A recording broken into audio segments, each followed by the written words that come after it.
Okay, this time we're taking a look at the Arcanadea Meltina from Kotobukiya. This one is a kit that I was waiting for a long while. When they first showed it off in their anniversary live stream, they decided to do something insane, which I've never seen someone do, and make a literal lamia slash snake lady. Like, if you've ever seen the anime Monster Musume, you know exactly what I'm talking about. This is insane. Like, look at this. Like, it's a literal snake lady. It has all this crazy articulation and movement, and it's literally like 80% snake, and then the rest of it is a lady with giant boobies. So I'm really excited about this. It took forever for this to arrive though, but I'm excited. So you can see here, there's a lot of gold armor parts here. It's more copper, and it's a lot better than some of the other kits they've done, like for the angel girl and for the horse. And then here's the hair pieces. It's a nice like magenta type of color, which I think looks pretty cool. And then here's like the green parts for some of the armor and weapons, and then the pink. This is the beginning of the snake parts. Like, majority of this is snake parts. What? Like this is just a bunch of snake body parts. Like, you have to combine all of this stuff together. A bunch of ball pegs and like ball caps. She has hands, but they're not painted, which is a huge fucking bummer. I don't know why they didn't paint them. And here's more snake body parts. Like, there's multiples of these. Like, some of those runners are like 4 of the same thing. I think these are all the same ones. So you get so many just because. And then here's the skin parts for the more human-like part of her body. And then here's a stand. You actually get 2 of those, which I think is pretty neat. Because I guess she's so big and large, like it might, so large and heavy, it might take some space. There was the clear parts for the skirt thing, more clear parts, and dark purple parts for the little bat thing that hangs out with her. The green for the weapon stuff. The white parts for like the skin of the snake body. And then those are more like connections and hinges and stuff. Wrist pegs. And then here's the hair that has like one part pre-painted on it. And then some shoulder pieces, and it's focusing. And then those are the parts for the boobs, and then that's another part that connects to her. And then these are the faces. You get the smiley face, you get the winky face, you get the happy, crazy looking face, and then you get the smug face. And I really like the smug one. Then you get the boobs, and the parts connect to the boobs, which I think is pretty cool. Actually, no, I think those parts are the shoulders. I think I showed you the shoulders. And then you get these decals, which no extra faces, but I guess if you do buy one, you could use them. Yeah, and then the manual is actually kind of thick. I'm actually kind of surprised, but that's because the majority of it is just building the snake body. I wish the green was more of that, like, light blue, teal green, instead of just being straight up, like, green, like in the final product, but yeah, whatever. You could probably paint it like that green. The build process is actually not that complicated. Like, the upper body is pretty straightforward, which I was surprised by. I guess it's been a while since I built one, I just don't remember how easy it was. But this is the part that's gonna take you a while, building the snake body. It's actually not that difficult, it's just that there's so many parts for the snake body. So the easy part is the human part, which is the upper body, and then the rest of her lower body is all snake parts. And look at this. Some of them tell you have to do it 4 times, or like 8 times.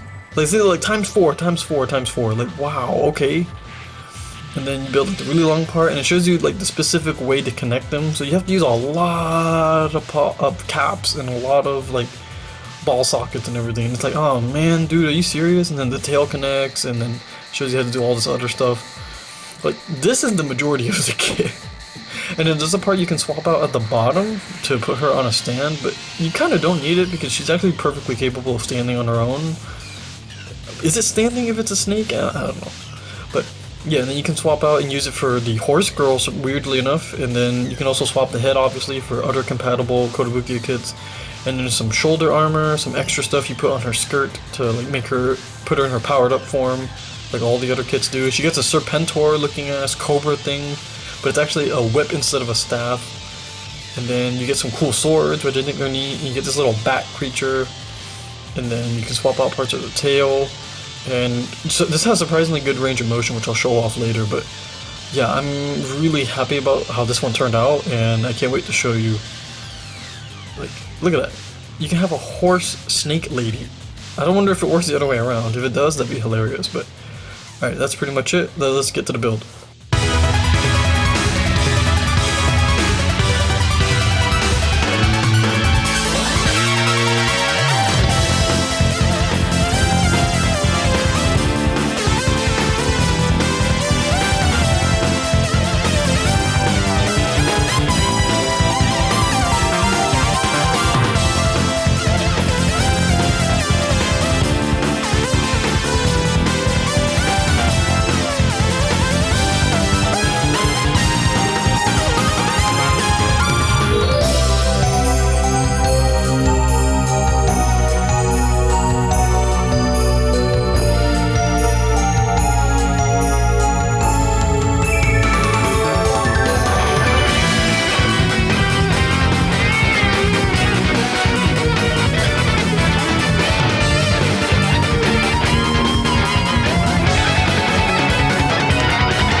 Okay, and now Arcanadea Meltina is finished, and just look at this thing. It's literally a sexy snake lady with big boobies and a cool whip weapon that has like a cool cobra thing on it. Like, I love the look of this thing. As soon as they first showed it, I thought like, oh, this is gonna be one of my favorites.